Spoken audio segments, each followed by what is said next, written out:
niggas sad. Skirt all niggas. Skirt up all niggas. Skirt down, you acting like me. Acting like we wasn't more than. Hi guys, welcome to my channel and welcome to another video. No, stay alert, stay alive, honey. I seen a car coming up on the side of my house. Had to see what was going on. Anyway, in today's video, we're going to be doing an update on the Shanquella Robinson story and case, because obviously it is a case. So I wanted to talk about something that not many people have talked about. We've had so much information put out about this, some good, some bad.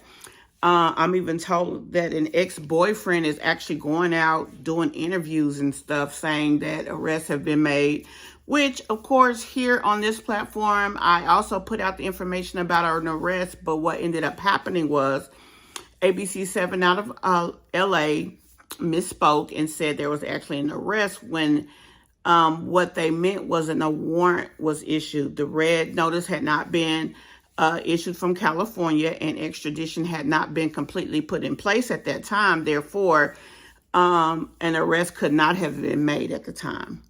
But we've since talked about that, put that information out there, and now we're moving on. So, you know, one of the things that sat weird with me since this incident occurred was the fact of when Shanquella was deemed to be injured during this whole scenario. It was said to the mother that, oh, we can't take her to the hospital. You have to pay $5,000 to take her to the hospital. And when the doctor came to treat her, she was told, no, don't take her to the hospital, because that's what she suggested. Instead, they told her to treat Shanquella on site. Okay.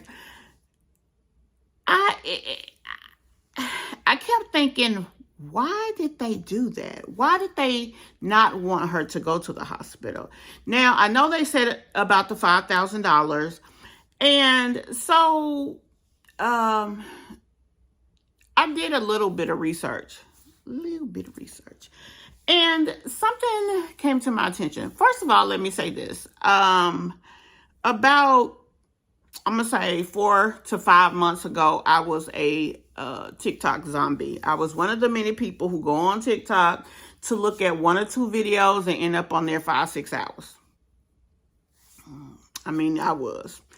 So with that being the case, I saw a lot of things. And one of the things that I saw a whole lot of was people going to Mexico to have plastic surgery. And so it's like, why are they going to Mexico? And if you remember, several years ago, God rest her soul, Yeezy's mother actually went to Mexico and had plastic surgery done.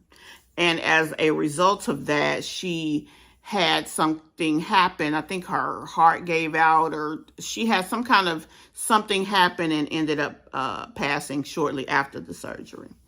But nonetheless, she went there and countless people go. I remember notably one young lady who went, and she actually recorded her entire experience, like from going for her pre-op, going through the surgery process, being in a house that they have set up for people after surgery, where you have nurses take care of you, the whole 9 yards. And the main reason that she went to Mexico was the fact that it was less than half price. So she can get a high quality surgery by a renowned physician for pennies on the dollar of what she would have paid here in the United States. Now, we all know about Dr. Miami. We've all heard about him, and there are several other ones. It's the Atlantic Plastic Surgery. They have a renowned practice. I mean, it's a lot of quality, obviously, doctors here, especially in Beverly Hills. But for some reason, a lot of people go to Mexico, and the reason they go is price. It's very cheap. Another thing, Mexico has universal health care. People that live in Mexico, they don't even pay for health care.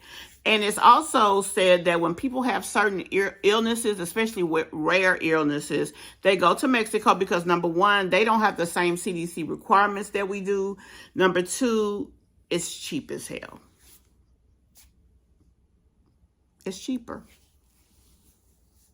Many people who are uninsured go to Mexico for treatment because it's more affordable.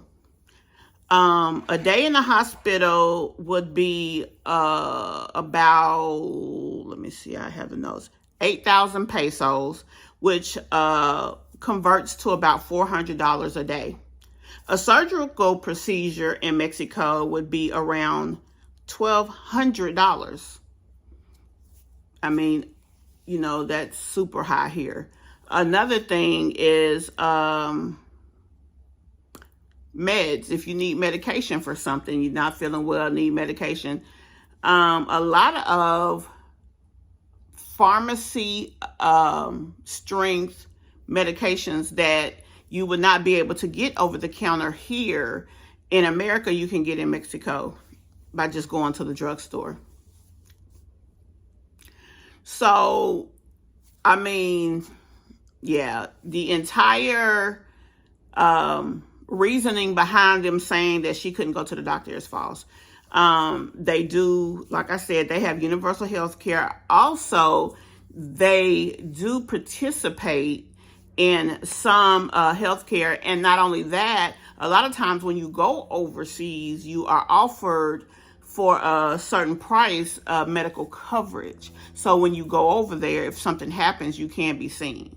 Long story short, all they had to do was call an ambulance and take that young lady to the hospital. Now, why they didn't want to do it, I just don't understand that, especially if they were trying not to get in trouble. Now, eventually, once she had the seizure, Winter called the ambulance. But at that point, that probably was like a final, her body, I forgot what they called it, but that probably was like a last action of her body right before she transitioned. And so that's probably why that happened the way that it happened. So long story short, like I said, yeah, this was a sad situation, but no one has addressed that. No one has addressed the healthcare situation. No one has addressed the fact that healthcare over there is a lot cheaper than here. So even if they went and paid out the pocket, they paid $1,500 for this luxury 5-bedroom condo. Y'all ain't have $400. If y'all didn't have it, she had it. And my understanding was her card was used to buy tickets for them to come home, or it was said by the investigative reporter that the villa refunded their money. So either way, it don't even matter. I'm sure her family would have wired $400 over there because maybe they didn't know what she had at the time. Maybe the situation happened in kind of an emergent situation and you ain't thinking about going through people's stuff. You're thinking about what's going on with her. Like, what? Let's get her help. So maybe because of that, they weren't paying attention to what she had going on. And again, because of that, maybe they didn't have or know she had the money to pay for herself to go to the doctor. But anyway, I wouldn't care. If I was with somebody and they got said, get her care, we'll worry about the money later. Because once you treat her, what you going to do? Untreat her if I don't pay? That's the last thing I worry about. I never have been a person who worried about taking somebody to the doctor. Because if it's an emergency, treatment is not denied. Now, I don't know if it's the same rules in Mexico, but I know it's like that in America. So at any rate, like I said, I just wanted to address this. I wanted to address it because it was something that came across my mind on more than one time. And I just did not understand and do not understand why they were not trying to take her to the doctor. And I do not understand why, they acted as though they did. So I just wanted to address that. I haven't seen anybody address it as of yet. And it's been so much information out there. That's just another way that they implicated themselves in this situation. And let me say another thing. I believe that everyone who was in there, even the guy who came later, should be charged. Not of the same, crimes, but even if it's just criminal negligent homicide or, accessory before or after the fact. Because even when he came, he said that she wasn't responsive. If she wasn't responsive, you should have called the ambulance. You shouldn't have waited on Winter or whomever to act. That's crazy. It really is. And for them to say a maid found her, how on earth could a maid found her and it's a house full of people? It's so much and so many lies in this situation that it's almost sad. That in itself is criminal. So like I said, I feel that everyone who was in that house should be charged. Even the officials who allowed them to leave should be charged. So tell me what you guys think below. Like, comment, and subscribe. And I will see you in the next video. Bye for now. Skirt all niggas, skirt up all niggas, skirt down, you acting like me, acting like we wasn't more than